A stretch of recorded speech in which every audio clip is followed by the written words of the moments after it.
Hi guys, so in this video we're going to be looking at an implementation of the ungated SR Latch. So if you recall the video where we covered sequential logic and the first one we handled was the SR Latch, if you recall that video, remember that we said that we established that the SR Latch is made up of two inputs, which is S and R. S stands for set and R stands for reset. So the leftmost button here is the set button to set the output Q, and R is the reset. This LED on the left is output Q, which if you're using a NOR implementation will be tied to reset. If you're using NAND, it will be tied to not set.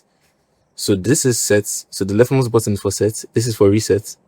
This is for output Q, and this is going to indicate the inverse of that, not Q. All right. So this is just to give us an idea of what it's like to see an SR latch in practice in real life, what the actual advantages are, how it means to have an output change when you toggle your inputs. So let's see how it works. I'll also be using TeraTerm over USB so that we can see the physical, or at least the textual outputs of what's going on behind the scenes in our circuit.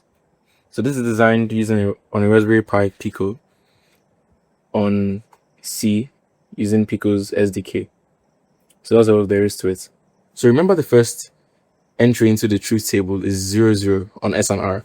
So right now, our inputs are normally low, meaning they require an they're actively high configured. Okay, so since I'm not pressing any button, S is low and R is also low.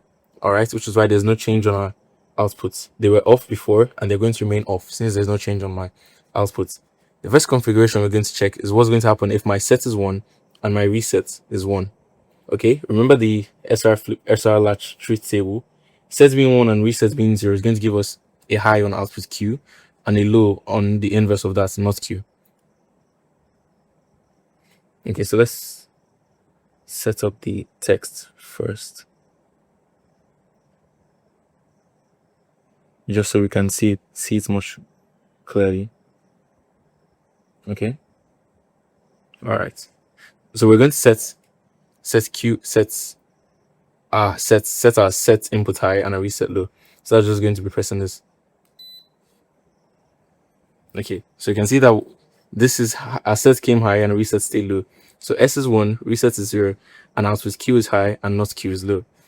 So if we had to do the third entry into the truth table, that's keeping S low and keeping reset high. So that's 0, 1. We expect our output Q to clear and our not Q to come high. Exactly. So that's what happens when you're dealing with SR latches. Ideally, it's just a way to say, how can I use my S and R inputs to toggle my output Q, and the complement of that not Q. The invalid state of that is if Q and S and R are pressed simultaneously. Okay, it's going to be really hard. Okay, so I can see if when S and R were pressed simultaneously, I got S is 1 and R is 1, and that's an invalid state. Okay, so that's one of the drawbacks of using SR latches, and this is even ungated, right? So as we get into higher implementations, we'll see how adding an enable input helps us to determine when this output changes. All right, so we've been able to establish that making S high, keeping reset low, keeps my output high. Raising reset high clears output Q and raises output not Q, and not changing anything at all, leaving both of these as 0, means that the previous state is maintained. All right, so that's all there is to seeing an SR latch.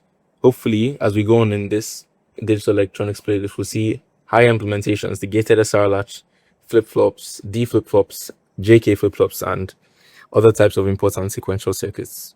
So I'll see you in the next video.